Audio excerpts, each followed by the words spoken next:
Two essential elements of the idea of human action: the concept of an end, or an objective which the actor intends to achieve by his or her action, and the concept of value, which the actor attaches to his or her end. It is precisely with this value in mind that the actor decides to embark on his action and attempt to achieve his end. For example, since I have a thing for Monica, I must do something to win her over, because I have a real thing for her. End value. So I need to do something, to get her attention, to make her fall for me, in short, to lead her up the garden path. This brings us to the third element of the idea of human action, the concept of means. Economists also talk about resources, etc. But for now, we are going to speak of the concept of means. It is much more precise in a terminological sense, and it is much more suited to our purposes. Listen, the means is anything the actor subjectively believes will enable him to accomplish his end.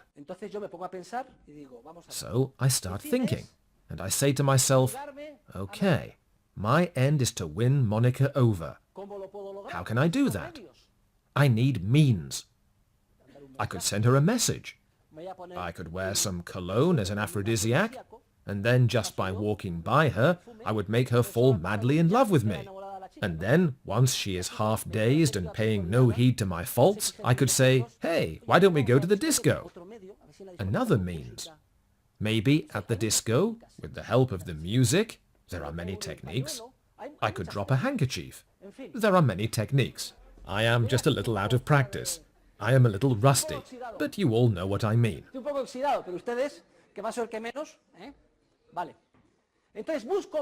So, I look for means that I subjectively believe will help me achieve my end.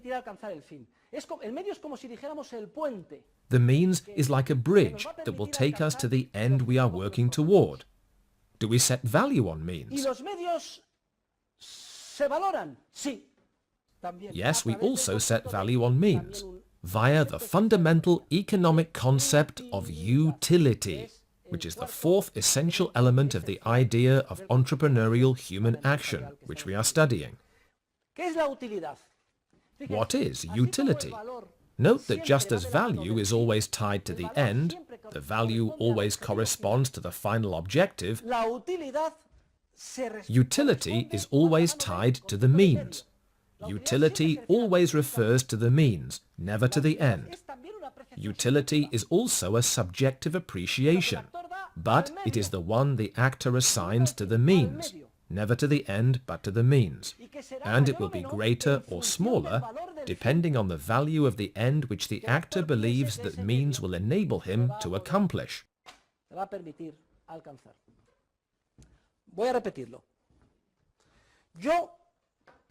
Allow me to repeat this. I discover or create a bit of knowledge I did not have before. It occurs to me that a certain end has enormous value for me. So I must get busy and search for means that will permit me to achieve that end.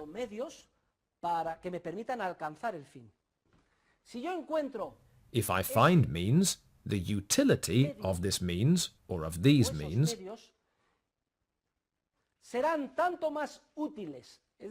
I have discovered or created will be greater for me, the greater the value of the end I believe these means will enable me to accomplish. It is as if the subjective value we assign to the end were projected onto the means, via the concept of utility. Es como si el valor subjetivo que damos al fin se proyectara en el medio a través del concepto de utilidad. In this sense, we could say that value and utility are two sides of the same subjective coin, because the actor projects the value of the end onto the means through the concept of utility.